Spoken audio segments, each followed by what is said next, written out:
شام کو public garden میں خاصی بھیڑ رہتی تھی، اس کے باوجود بھی بعض حصے بالکل ویران تھے۔ بہت بڑا باغ تھا۔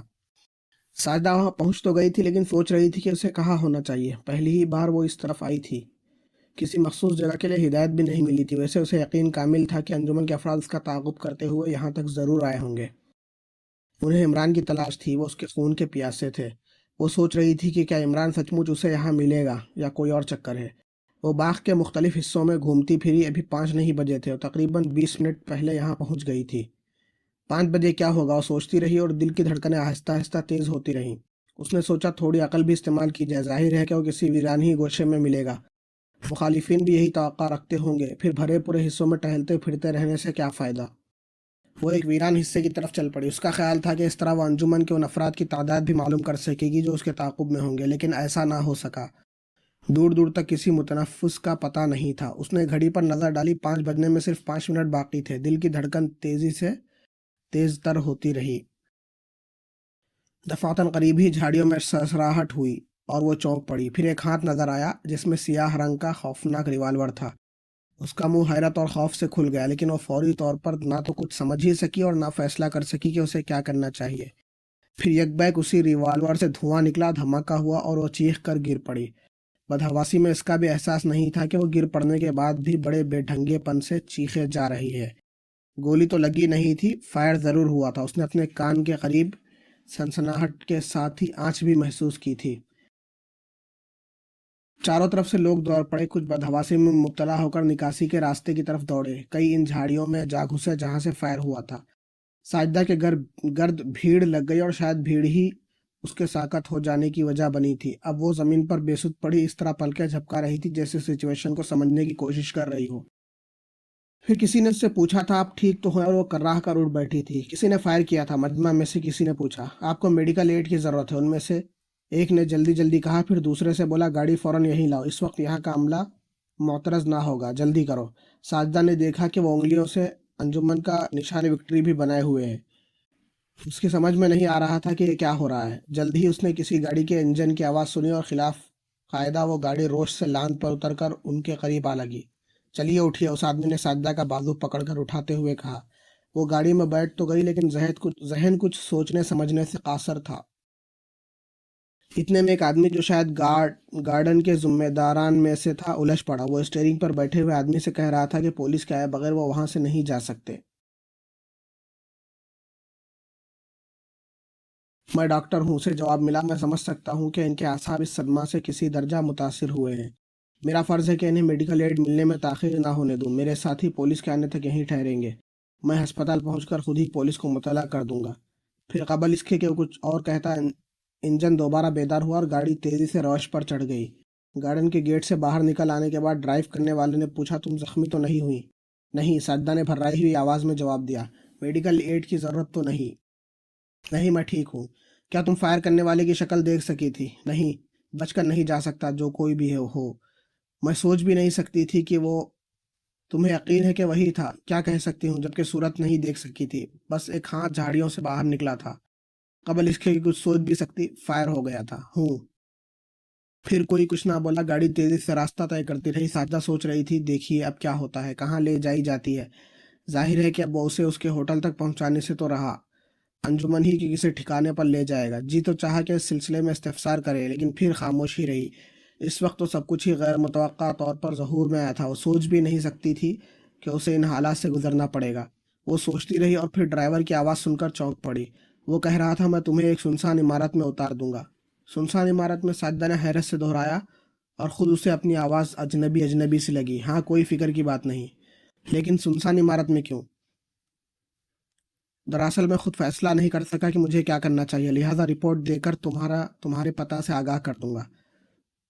ساجدہ نے بدقت خود کو روکا، ورنہ اس کے بعد تو وہ یہی پوچھتی کہ کس کو آگاہ کرے گا، کسے رپورٹ دے گا۔ اس نے طویل سانس لی اور نشست کی پشت سے ٹک گئی۔ تن بتقدیر ہو جانے کے علاوہ اور کیا چاہ رہا تھا۔ کچھ دیر بعد گاڑی ایک عمارت کے کمپاؤنڈ میں داخل ہوئی۔ عمارت مختصر ہی سی تھی لیکن اس کے گرد بہت بڑے رقبے میں لان اور باغ تھا۔ یہ کنجی ہے، ڈرائیور نے جیب سے کنجی نکال کر اس کی طرف بڑھاتے ہوئے کہا۔ اندر ضروریات کی ساری چیزیں تمہیں مل جائیں گی۔ تو میں یہاں بالکل تنہا ہوں گی۔ ساجدہ نے پوچھا۔ شاید زیادہ دیر تک کے لیے نہیں، اچھا اب گاڑی سے اتر جاؤ۔ وہ توان کرہن گاڑی سے اتری۔ انجم اندھیرا پھیلنے لگا تھا، لیکن ابھی اتنا اجالا تو تھا ہی کہ وہ بیرونی برآمدے کا جائزہ لے سکتی۔ اس کے اترتے ہی گاڑی ریورس گیئر میں پھاٹک کی طرف دوڑتی چلی گئی تھی۔ بس پھاٹک ہی پھاٹک تھا، اس میں کواڑ نہیں تھے۔ ساجدہ نے مڑ کر دیکھا، گاڑی نے پھاٹک سے بھی گزر کر رخ بدلا تھا اور تیزی سے ایک طرف روانہ ہو گئی تھی۔ کیا مصیبت ہے، وہ بڑبڑاتی ہوئی برآمدے کی سیڑھیاں طے کرنے لگی۔ صدر دروازے پر قفل نظر آیا۔ آگے بڑھ کر اس نے کنجی نکالی، قفل کھول کر دروازے کو دھکا دیا۔ نیم تاریخ سی راہدری نظر آئی۔ اندر داخل ہوتا ہی بائیں جانب سوئچ بورڈ نظر آیا، جس پر صرف ایک ہی سوئچ تھا۔ سوئچ آن کرنے پر راہدری روشن ہو گئی اور وہ دروازے کو بند کیے بغیر آگے بڑھتی رہی۔ عمارت صرف 4 کمروں پر مشتمل تھی۔ روزانہ زندگی کے سارے لوازم سے متعلق چیزیں وہاں موجود تھیں۔ کچن میں پہنچ کر ریفریجریٹر کھولا تھا تو اس میں دودھ کی بوتلیں تک ملی تھی۔ پوری عمارت کا جائزہ لینے کے بعد وہ سوچنے لگی کہ اسے کیا کرنا چاہیے۔ وقت کاٹنے کے لیے کچھ تو ہونا ہی چاہیے۔ پھر باورچی خانے میں واپس آئی۔ اس نے سوچا سب کچھ موجود ہے تو پھر چائے ہی کیوں نہ بنائی جائے۔ بجلی کا چولہا جلا کر پانی سے بھری ہوئی کیتلی اس پر رکھ دی۔ کچھ دیر بعد ایسا محسوس ہوا جیسے اس نے کسی قسم کی آواز سنی ہو۔ وہ ہمتن گوش ہو گئی۔ دوسری بار یقین ہو گیا کہ وہ قدموں کی چاپ ہی تھی اور زیادہ دور سے نہیں معلوم ہوتی تھی۔ غالباً قریب ہی کے کمرے میں کوئی چل رہا تھا۔ وہ تیزی سے باورچی خانے سے نکلی اور اس کمرے کی طرف چل پڑی۔ اب آواز تو نہیں سنائی دے رہی تھی، لیکن چھٹی ہنس کہہ رہی تھی کہ یہاں اس کے علاوہ بھی کوئی موجود ہے۔ اس کمرے میں کوئی بھی نہ ملا۔ پھر اس نے دوسرے 3 کمرے بھی چھان مارے، لیکن لا حاصل۔ کچھ دیر بعد وہ اسے واہمہ سمجھ لینے پر مجبور ہو گئی۔ پھر خیال آیا کہ پانی تو ابلنے لگا ہوگا، اس لیے دوبارہ باورچی خانے کی طرف واپس آنا پڑا۔ ابلتے ہوئے پانی میں چائے کی پتی ڈالی اور پھر کان کی سیاہٹ کی طرف لگا دیے۔ جلدی ہی وہ پھر کمروں کی جانب واپس آئی۔ چائے کا کپ بھی ساتھ ہی لیتے آئی تھی۔ اسے میز پر رکھ کر بیٹھ گئی۔ بائیں جانب کتابوں کی الماری تھی، جس میں خوشنامہ گیٹ اپ والی کتابیں چنی ہوئی تھی۔ ہاتھ بڑھا کر ایک کتاب نکالی اور اس کی ورق گردانی کرتی ہوئی چائے کی چسکیاں لیتی رہی۔ دفعتاً ایسا محسوس ہوا جیسے کتاب کے حروف کانپنے لگے ہو۔ رفتہ رفتہ سطریں آپس میں گڈمڈ ہونے لگی اور اس نے بوکھلا کر چائے کا کپ میز پر رکھ دیا، اور اب اسے محسوس ہوا کہ اس کا سر چکرا رہا ہے۔ کتاب بھی ہاتھ سے چھوٹ پڑی اور وہ دوبارہ نہیں اٹھائی جا سکی۔ اس کا سر صوفے کی پشت سے جا لگا تھا، پلکیں جھکتی چلی گئی تھی۔ وہ کوشش کر رہی تھی کہ آنکھیں کھولے رکھے، مگر ممکن نہ ہوا۔ پھر وہ گرد و پیش سے بے خبر ہو گئی۔ پتہ نہیں کتنی دیر تک اس حال میں رہی تھی۔ بہرحال دوبارہ سر اٹھانے کے قابل ہوئی تو اندازہ کرنا دشوار تھا کہ کتنی دیر تک بے خبری کے عالم میں رہی ہے۔ لیکن یہ وہ کمرہ تو ہرگز نہیں تھا۔ اگر ہوتا تو بائیں جانب والی کتابوں کی الماری ضرور دکھائی دیتی۔ وہ صوفہ سیٹ بھی نہیں تھا۔ وہ میز کہاں گئی جس پر اس نے چائے کی پیالی رکھی تھی؟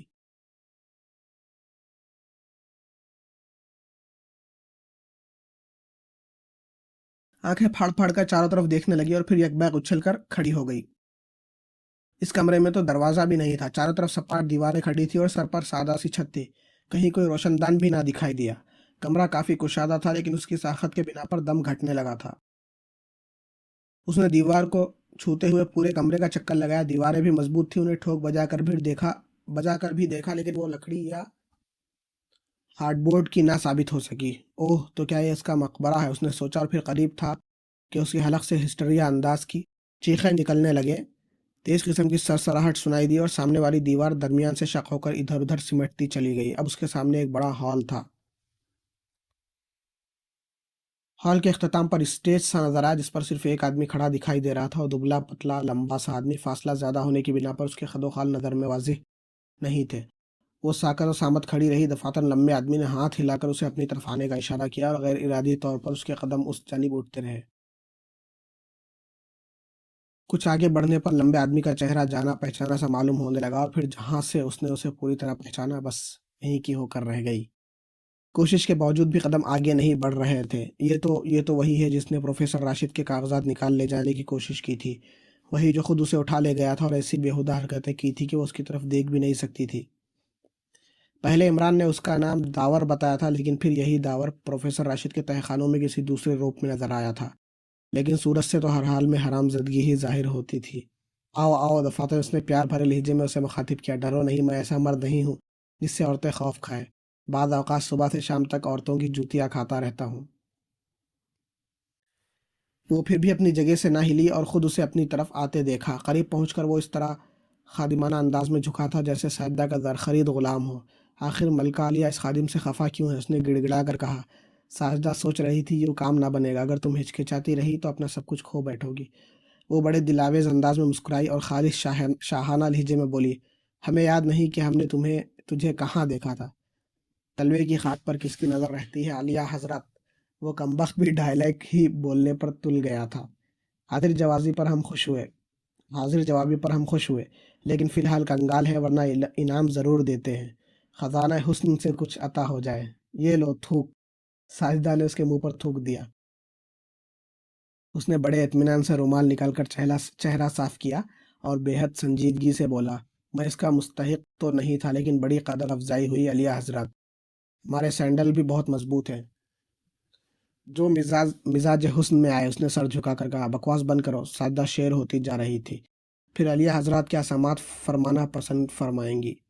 میں نہیں سمجھ سکتی کہ ایسے بیہودہ لوگ کیسے انجمن میں بار پاتے ہیں۔ میں خود ہی ایک علیحدہ انجمن ہوں عالیہ حضرات، آپ کے انجمن سے میرا کوئی تعلق نہیں، لیکن میں یہاں انجمن ہی کے ایک فرد کے ہمراہ آئی تھی، کہیں اور گئی ہوں گی۔ یہاں تو آپ نے محض اس خادم کی کوششوں کے بنا پر قدم رنجہ فرمایا ہے۔ میں نہیں سمجھی حضور، جس کی آہٹ پر باورچی خانے سے نکل آئی تھی وہ یہی خادم تھا۔ وہ سمجھی، وہ دانت پیس کر بولی۔ پھر جب کمرے میں پہنچی تو دوسری طرف سے باورچی خانے میں جا پہنچے تھے اور چائے کے پانی میں کوئی خواب آور چیز ڈال دی تھی۔ چائے کے پانی میں نہیں بلکہ دودھ کی بوتلوں میں ڈالی تھی۔ کیوں؟ اس لیے کہ عالیہ حضرت کو یہاں لانا چاہتا تھا۔ تو پھر ریوالور سے فائر بھی تم نے کیا ہوگا۔ اس کہانی کے سننے کا اشتیاق ضرور ہے، کیا آپ اسے دہرانا پسند کر فرمائیں گی؟